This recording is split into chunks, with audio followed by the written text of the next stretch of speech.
সারা দেশে তীব্র তাপদাহ, অসহনীয় লোডশেডিং আর তীব্র পানির সংকট দেশের জনগণকে জানিয়ে দিয়েছে জলবায়ু পরিবর্তনের নেতিবাচক পরিস্থিতি মোকাবেলায় বাংলাদেশ কোনো কার্যকর উদ্যোগই গ্রহণ করেনি। এই সংক্রান্ত বক্তব্যের শুরুতেই আমি একটি ঘটনার কথা উল্লেখ করতে চাই। আপনাদের অনেকেরই নিশ্চয়ই মনে আছে, দুর্নীতিবাজ হাসিনার পৃষ্ঠপোষকতায় আওয়ামী লীগ নেতা মখা আলমগীরের নেতৃত্বে একটি আওয়ামী চক্র 2013 সালে ফার্মার্স ব্যাংক নামে একটি ব্যাংক প্রতিষ্ঠা করেছিল। লুটপাট আর টাকা পাচারের অন্যতম নিরাপদ এই ব্যাংকে 2015 সালে জলবায়ু তহবিলের প্রায় 600 কোটি টাকা সরিয়ে নেওয়া হয়েছিল। আজ পর্যন্ত সেই টাকা জলবায়ু তহবিলে ফেরত দেওয়া হয়নি। জলবায়ু মোকাবেলায় খরচ না করে জলবায়ু তহবিলের টাকা কেন মখা আলমগীরের ব্যাংকে সরিয়ে নেওয়া হয়েছিল? প্রিয় দেশবাসী, এই প্রশ্ন আমি আপনাদের কাছেই রেখে যাচ্ছি। প্রিয় ভাই বোনেরা, বৈশ্বিক জলবায়ু পরিবর্তনের ফলে সবচেয়ে বেশি ঝুঁকিপূর্ণ দেশগুলোর অন্যতম বাংলাদেশ। সুতরাং তাপদাহ কিংবা দাবদাহ যাই বলি না কেন, এর পেছনে বৈশ্বিক জলবায়ু পরিবর্তনের প্রভাব রয়েছে বটে, তবে হঠাৎ করেই কিন্তু এমন পরিস্থিতির উদ্ভব হয়নি। বৈশ্বিক জলবায়ু পরিবর্তনের নেতিবাচক প্রভাব মোকাবেলায় ঝুঁকিপূর্ণ দেশগুলো নানা রকম প্রস্তুতি নিয়েছে, আর বাংলাদেশ জলবায়ু টাকা লোপাট করার জন্য ফার্মার্স ব্যাংক বানিয়েছে। দুর্নীতি, লুটপাট, টাকা পাচার শেষে নাম পরিবর্তন করে ফার্মার্স ব্যাংক বিলীন হয়ে গিয়েছে পদ্মায়। পদ্মা নাম ধারণ করা ব্যাংকটি এখন আবার নতুন করে এক্সিম ব্যাংকের সঙ্গে বিলীন হচ্ছে। একের পর এক নাম পরিবর্তন হচ্ছে, কিন্তু ফার্মার্স ব্যাংকে সরিয়ে ফেলা জলবায়ু তহবিলের শত শত কোটি টাকা আদৌ কি আর ফেরত পাওয়া যাবে? প্রিয় দেশবাসী, জলবায়ু পরিবর্তনের ঝুঁকি মোকাবেলায় জলবায়ু পরিবর্তন trust, Bangladesh climate change resilience fund কিংবা গ্রিন ক্লাইমেট ফান্ডে দেশি বিদেশি উৎস থেকে জমা হওয়া হাজার হাজার কোটি টাকা লোপাট করে নিয়েছে আওয়ামী লুটেরা চক্র। জলবায়ু তহবিলের টাকা মানেই যেন আওয়ামী লুটেরাদের লুটপাটের নিরাপদ খাত। বাংলাদেশ জলবায়ু তহবিলের টাকা খরচ করে নেওয়া এমন একটি প্রকল্প খুঁজে পাওয়া যাবে না যেখানে লুটপাট বা দুর্নীতি হয়নি।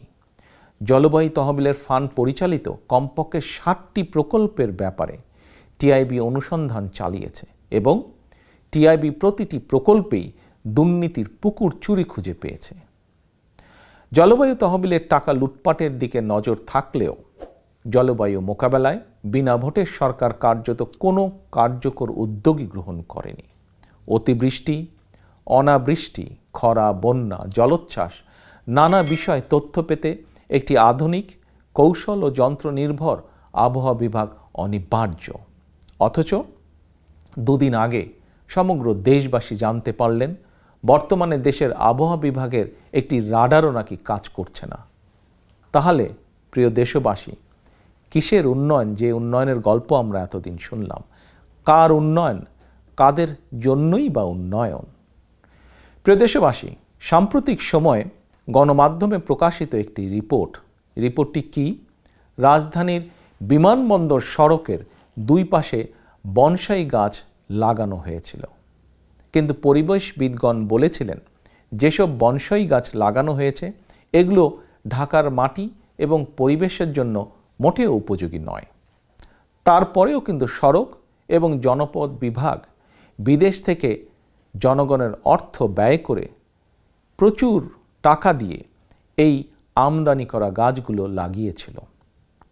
প্রশ্ন হচ্ছে, আসলে কি পরিবেশ সংরক্ষণের উদ্দেশ্য ছিল গাছ লাগানো, নাকি গাছ লাগানোর মূল উদ্দেশ্য ছিল অন্য কিছু?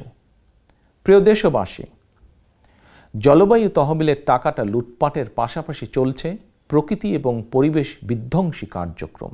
এমনকি ভোট ডাকাত হাসিনা বিশ্ব ঐতিহ্যের ধারক সুন্দরবন বিধ্বংসী প্রকল্প গ্রহণ করতেও বিন্দুমাত্র দ্বিধা করেনি।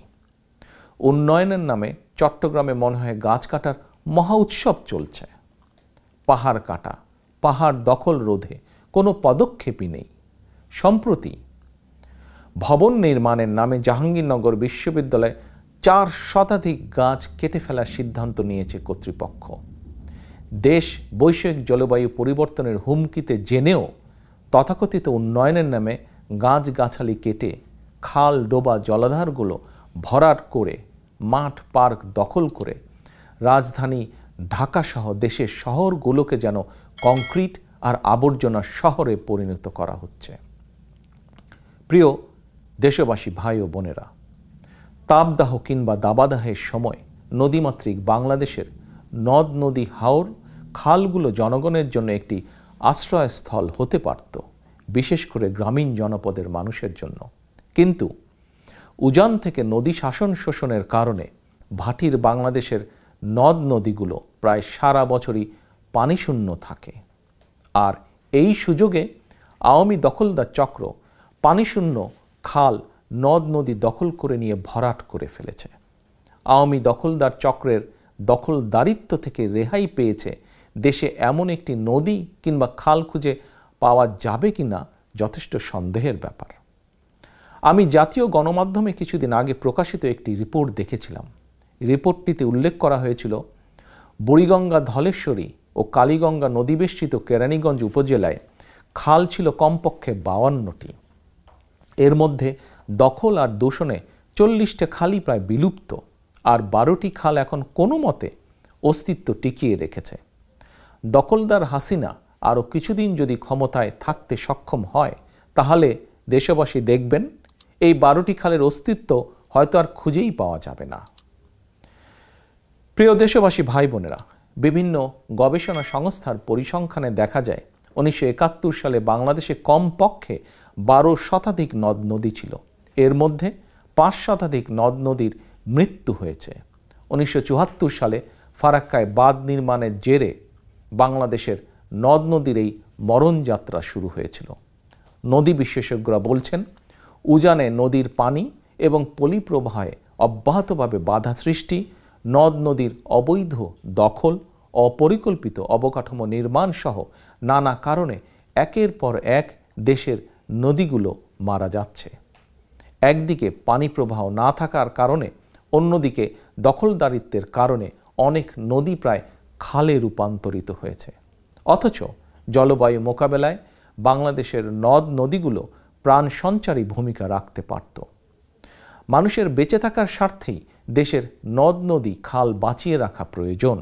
নদ নদী খাল জলাশয় বা জলাধারগুলো দখলমুক্ত এবং সজীব রাখা রাষ্ট্রের বিশেষ একটি দায়িত্ব হওয়া উচিত। প্রিয় দেশবাসী, প্রিয় ভাই বোনেরা, 2 প্রতিবেশী রাষ্ট্র বাংলাদেশ এবং ভারতের মধ্যে সংযোগ সড়ক, রেলপথ, স্থলবন্দর, ট্রান্সশিপমেন্টের মতন ইস্যুগুলো 2 দেশেরই জন্য গুরুত্বপূর্ণ ছিল বা আছে। এই ইস্যুগুলো নিয়ে বাংলাদেশের সামনে আলাপ আলোচনার মাধ্যমে তিস্তা সহ অভিন্ন নদ নদীগুলোর পানির ন্যায্য হিস্সা আদায় করার সুযোগ ছিল। কিন্তু ক্ষমতা লিপ্স হাসিনা তার বিনা ভোটের সরকারের প্রতি সমর্থন আদায় করতে দেশের স্বার্থে নয়, বরং এই ইস্যুগুলোকে তার ব্যক্তিগত এবং দলীয় স্বার্থে ব্যবহার করেছে। ফলে তিস্তা চুক্তি কিংবা অভিন্ন নদীগুলোর পানির ন্যায্য হিস্সা আদায়ের বিষয়টি এখনও অমীমাংসিত। সুতরাং নির্দ্বিধায় বলা যায়, বাংলাদেশের জলবায়ুর প্রভাব মোকাবেলায় খোদ হাসিনাই এখন সবচেয়ে বড় প্রতিবন্ধক। প্রিয় দেশবাসী, বাংলাদেশে জলবায়ু পরিবর্তনের নেতিবাচক প্রভাব মোকাবেলায় আমরা বাংলাদেশের স্বাধীনতার ঘোষক শহীদ রাষ্ট্রপতি জিয়াউর রহমানের একটি দূরদৃষ্টি সম্পন্ন যুগান্তকারী খাল খনন এবং বৃক্ষরোপণ কর্মসূচির কথা স্মরণ করতে পারি।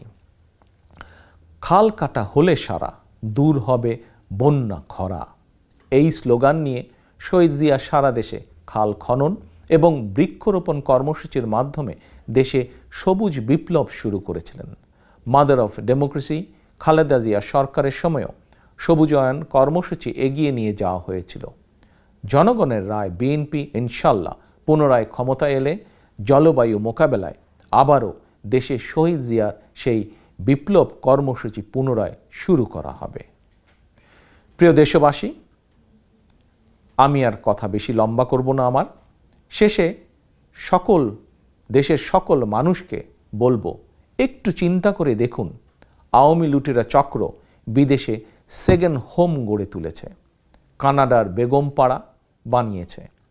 আওয়ামী লুটেরা চক্র যুক্তরাজ্য, যুক্তরাষ্ট্র সহ বিভিন্ন দেশে শত শত বাড়িঘর বানিয়েছে নিজেদের জন্য।